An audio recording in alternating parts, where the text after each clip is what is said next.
Okay, what I want to look at just briefly right now is what I call the tangential force acting on an object compared to a radial force.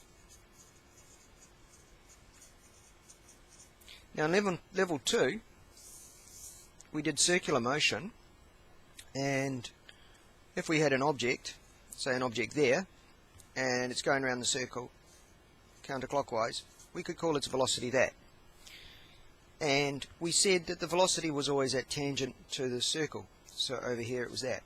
If the velocity wasn't, or if the velocity is changing, but if the speed, that is the magnitude of these arrows, was staying the same, then we said what we actually had was we had no change in speed, but we had a change in direction, and we called that a centripetal acceleration. So we called acceleration centripetal, and you may have seen it proved, you may not have, was equal to v squared over r.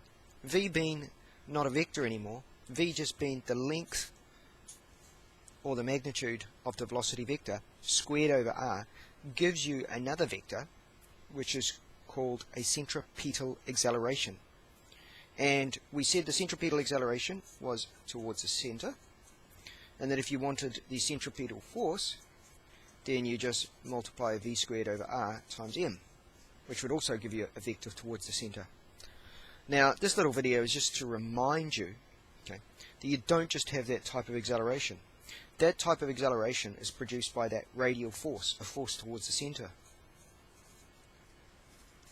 You also have the tangential force, not in these situations, but any force acting that is not acting towards the center must have a component that's acting, well, any vector can be broken up into a component towards the center and a tangential component. And the tangential component could be like this. Could be a force, we call it Ft, acting in that direction. In this case, that vector is going to change the speed that that object is traveling at. Not just the direction, but the speed.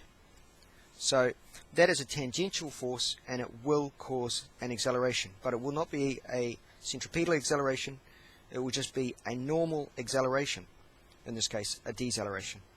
So I just wanted to remind you that we have that component.